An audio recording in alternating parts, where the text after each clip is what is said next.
Acara ini dipersembahkan oleh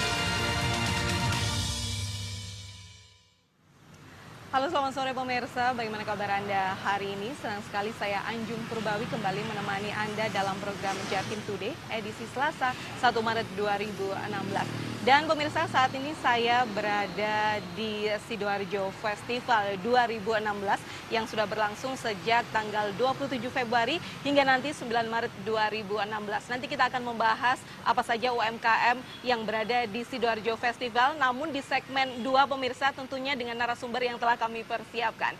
Dan pemirsa, selain dua topik menarik tadi, serangkaian informasi teraktual dari Jawa Timur telah dipersiapkan oleh tim redaksi kami. Pemirsa, berikut Jatim Today selengkapnya.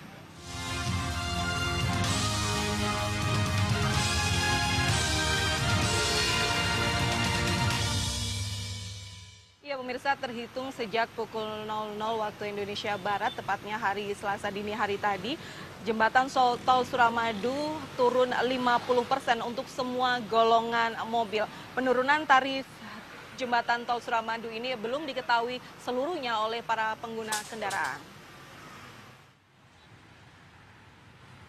Sejak pukul 00 Selasa dini hari, tarif jembatan tol Suramadu turun sebesar 50% untuk semua golongan kendaraan roda 4 atau lebih. Untuk mobil kecil, sebelumnya dikenakan tarif Rp30.000, kini turun menjadi Rp15.000. Begitu juga dengan mobil golongan 5 sejenis truk besar, sebelumnya Rp90.000, kini menjadi Rp45.000. Sedangkan untuk sepeda motor, gratis sejak tahun lalu. Penurunan tarif jembatan tol Suramadu ini tidak banyak diketahui pengendara mobil. Pengendara mengaku senang dengan penurunan tarif ini. Selain hemat biaya, diharapkan dengan penurunan tarif akan berdampak pada penurunan harga-harga kebutuhan pokok di Pulau Madura. Kali ini ya? Ya, kesonya kemarin saya dari Madura masih 30. Sekarang? Sudah 15. Gimana Pak, dengan penurunan ini seneng nggak Pak? Ya senang, soalnya kan ada 5 dikit lah. Turun nih Pak? Kalau kita perhatikan sejak diturunkannya tarif Suramadu ini, memang beberapa pemakai jalan sangat menyambut gembira sekali mereka, karena untuk melintas ini dari yang sebelumnya 30 menjadi 15.000, mereka sangat senang sekali. Penurunan tarif tol jembatan Suramadu ini berdasarkan keputusan Kementerian Perhubungan pada tanggal 24 Februari lalu. Dari Surabaya, Nur Syafi'i, MNC Media melaporkan. Ya pemirsa, hujan deras selama 2 jam di Ponorogo menyebabkan air sungai meluap sehingga mengenangi pemukiman dan beberapa jalan di Ponorogo. Banjir kali ini disebabkan karena buruknya saluran air dan pendangkalan air sungai.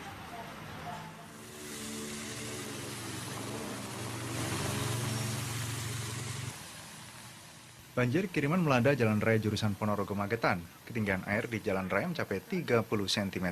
Sejumlah pengendara yang nekat melintas mogok karena mesin motornya terendam air. Tidak hanya merendam jalan raya, banjir kiriman akibat luapan Sungai Balikukun itu juga merendam sejumlah rumah milik warga desa Bangunrejo, Kecamatan Sukorjo, Ponorogo. Satu di antaranya rumah Paiman. Ketinggian air di rumah Paiman sudah setinggi lutut orang dewasa. Meski sejumlah perabot rumah tangga miliknya terendam banjir, Paiman belum berencana mengungsi. Paiman merupakan satu dari sekitar 12 rumah warga yang terendam banjir. Banjir yang melanda desa Bangunrejo ini terjadi setelah hujan deras mengguyur selama 2 jam. Derasnya air hujan menyebabkan Sungai Balikukun yang melintas di desa setempat meluap. Selain karena curah hujan yang tinggi, luapan sungai terjadi karena sungai mengalami pendangkalan. Warga berharap pemerintah segera melakukan normalisasi sungai dan perbaikan saluran air sehingga banjir serupa tak lagi terulang. Dari Ponorogo, Ahmad Subeki, MNC Media melaporkan. Ya pemirsa, hujan deras selama 3 jam menyebabkan banjir di 2 kecamatan di kota Probolinggo. Banjir kali ini pemirsa disebabkan selain karena curah hujan yang cukup tinggi, juga karena dipicu pasang air laut. Banjir setinggi 50 cm ini terjadi di Kelurahan Jati, Mayangan, Mangunharjo, Kecamatan Mayangan, dan Kelurahan Tisnonegaran, Kecamatan Kanigaran, Kota Probolinggo, Senin petang. Banjir terparah terjadi di Kelurahan Kampung Dok, Kecamatan Mayangan. Ketinggian air di wilayah mencapai kurang lebih 1 meter. Banjir yang menggenangi sekitar 250 rumah ini dipicu hujan deras yang turun selama 3 jam, serta tidak berfungsinya saluran air. Pak, nggak pindah. Ini kalau tidur di mana nanti? Nggak tidur dah. Umpama nggak pindah ke rumah saudara atau? Ya kalau parah pindah. Oh, gitu. Kemas atau gimana, Pak? Ya ke barat.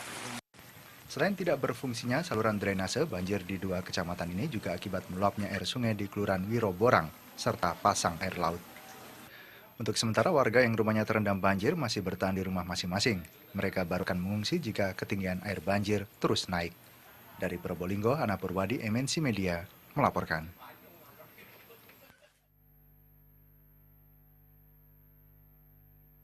Di Mojokerto, hal ini disebabkan pemirsa karena pasien tersebut tidak bisa membayar biaya operasi sebesar 21 juta rupiah. Kondisi Delan Sarisal, warga desa Tinjomoyo, Banyumenik, Semarang, masih tampak lemah saat ditemui di satu di antara ruang perawatan di Rumah Sakit Hasanah, Kota Mojokerto, hari Senin.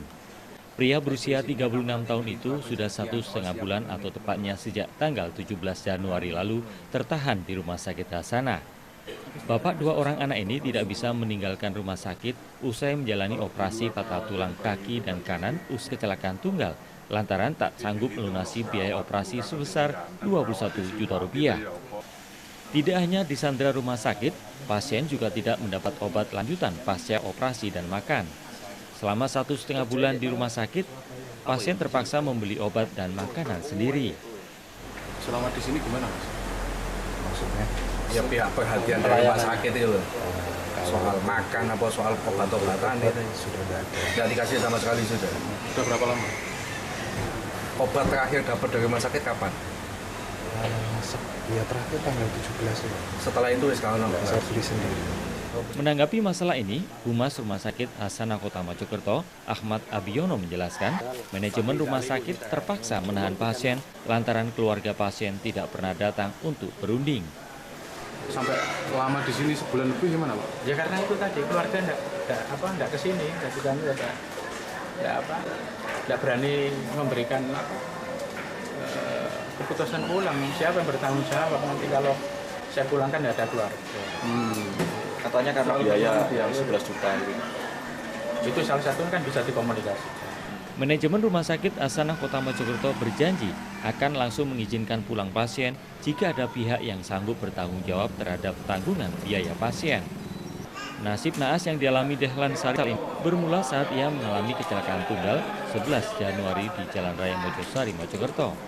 Dalam kondisi tak sadarkan diri dan mengalami patah tulang kaki dan tangan, saat itu Dehlan langsung dilarikan ke Rumah Sakit Hasanah dan langsung menjalani operasi. Dari Kota Mojokerto, Salahuddin, MNC Media, melaporkan. Ya pemirsa, kecelakaan di Jember dan Blitar, seorang pelajar dan seorang sopir. Informasi selengkapnya